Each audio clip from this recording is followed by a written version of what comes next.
Bonjour, ici Christophe. Dans cette vidéo, je vous montre les secrets que les agences de marketing internet auraient voulu garder secrets. Avoir du succès avec son site, ça signifie obtenir des visiteurs, beaucoup de visiteurs, les amener sur votre site et les convertir en clients. Qui dit visiteur dit client, et plus vous aurez de visiteurs, plus vous aurez des chances d'obtenir des clients. Il y a différentes sources de visiteurs. Vous pouvez utiliser la publicité, les listings email, les partenariats et Google. Pourquoi Google? Vous allez le comprendre dans un instant. La publicité est une méthode qui peut s'avérer efficace, parfois, mais qui coûte relativement cher. Les listings email à acheter sont également relativement chers. Les partenariats sont compliqués à mettre en place. Par contre, Google, c'est simple et gratuit. Et l'avantage, c'est que par rapport à d'autres moteurs de recherche, c'est celui qui est le plus utilisé. En effet, 80% des gens utilisent Google pour chercher l'information. Google analyse tous vos comportements et ils reprennent les techniques utilisées par les publicistes. Par exemple, sur les deux images du haut, un seul détail change, la direction du regard. Sur l'image de gauche, la personne regarde de face, sur l'image de droite, elle regarde la marque. À l'aide d'une technique qui permet de savoir où l'œil des gens s'est arrêté, il est possible de voir que les gens ont d'abord regardé le logo et ensuite ont regardé la personne et se sont arrêtés là. Sur l'image de droite, vous voyez que les gens ont regardé d'abord le logo, ensuite ont regardé le regard de la personne, ont suivi le regard et ont regardé la marque. Pour ensuite regarder une fois de plus la marque en bas de page. Cela signifie que cette image en bas à droite est beaucoup plus profitable pour la marque, car les gens se souviendront du nom. Parfois, certains de mes clients me disent « Google n'est pas rentable, j'y suis déjà, mais par contre cela ne me rapporte rien ». Vous allez comprendre. En fait, Google utilise la même technique pour savoir quelle est la manière dont les gens utilisent Google. Et vous voyez sur l'image de gauche que les gens regardent instinctivement la zone en haut à gauche en premier. C'est la raison pour laquelle, si votre site ne se trouve pas dans les premières positions de Google, c'est-à-dire tout en haut de la page, eh bien, vous ne recevrez que les miettes du trafic, car les gens vont rarement en dessous des positions numéro 4. En fait, les gens viennent vers moi et me disent « Oh, c'est facile, on va payer Google pour être tout en haut ». En effet, vous pouvez tout à fait payer dans ces zones rouges, les zones publicitaires, et puis payer à Google quelques centimes, voire quelques francs par clic pour obtenir du trafic, à condition que vous ayez les budgets. Mais surtout, cela cache autre chose. En effet, la zone qui est verte en dessous sont des résultats qui sont gratuits, c'est-à-dire que les sites internet qui s'y trouvent ne payent rien du tout à Google pour obtenir des clients. Mais surtout, les zones payantes sont très peu consultées. Elles l'étaient beaucoup par le passé, mais les gens maintenant savent que ce sont des publicités et ils vont directement vers les zones non payantes.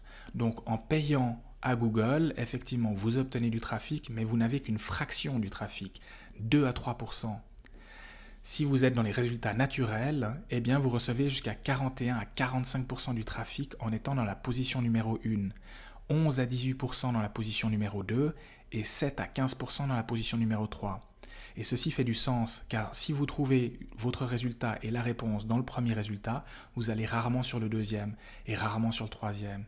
Et en fait, si vous ne trouvez pas vos résultats dans les 3 premiers résultats de Google, généralement vous modifiez votre recherche. Et les statistiques parlent d'elles-mêmes. Si vous êtes en 4e ou jusqu'à la 9e position, vous ne récoltez que les miettes du trafic. Par contre, les gens descendent instinctivement tout en bas de la page et jettent encore un dernier coup d'œil à la 10e position avant de changer la recherche. Résumé, soit votre site est dans les 3 premières positions, soit Google ne vous sert pratiquement à rien. Vous pensez peut-être que c'est compliqué? Pas du tout. En fait, les agences de marketing aimeraient vous faire croire que c'est compliqué. Mais pour être dans cette zone-là, c'est-à-dire dans la zone des 3 premières positions naturelles, cela dépend de 3 variables. Bien entendu, il vous faut un site internet. Si vous n'en avez pas, je vais vous montrer gratuitement comment en faire un professionnel qui répond exactement aux exigences de Google en 30 minutes. Mais voici surtout les 3 variables pour vous retrouver tout en haut du moteur de recherche de Google. La première variable est le contenu, la deuxième les liens, la troisième l'activité. Le contenu prend 30 minutes par semaine et les liens 15 minutes par semaine. L'activité se fait automatiquement lorsque vous savez comment la faire. Pour résumer, en 45 minutes par semaine, vous pouvez être en haut du moteur de recherche de Google pour les mots-clés qui vous intéressent, et ce, de manière durable. Le contenu, qu'est-ce que ça signifie? Le contenu, c'est le titre de la page, également le nom de domaine ou l'URL. Je vais rentrer un petit peu plus en détail sur ces points plus tard. Mais c'est surtout le premier mot dans la page, le texte qui se trouve dans votre page, mais également les liens qui sont dans votre page. La deuxième variable, ce sont les liens.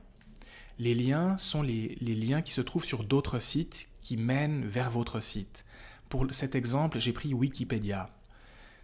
En admettant que ce site-là est un lien qui mentionne Wikipédia dessus, et que si vous cliquez dessus, vous arrivez sur le site Wikipédia, eh bien, cela mentionne à Google que, tiens, Wikipédia est recommandé par ce site-là. Si un deuxième site cite Wikipédia et amène du trafic et un lien sur Wikipédia, Google se dit, tiens, deux sites recommandent Wikipédia, Wikipédia doit être un site à forte crédibilité. Ça doit apporter un contenu qui est intéressant pour les internautes car les gens le recommandent sur leur site et ainsi de suite. Et plus il y a de sites qui mentionnent Wikipédia, plus Wikipédia va gagner des positions dans Google. Bien entendu, il y a également un facteur de qualité sur les liens, mais ceci je le détaille dans le rapport PDF que vous pourrez télécharger gratuitement. Enfin, l'activité. Google a investi des millions de dollars ces derniers temps dans différents logiciels qui permettent de mesurer l'activité sur Internet. Peut-être connaissez-vous Google Analytics qui permet de mesurer et d'avoir des statistiques gratuites sur votre site. Peut-être connaissez-vous la barre d'outils Google qui est très pratique et qui permet à Google surtout de savoir quel est votre comportement.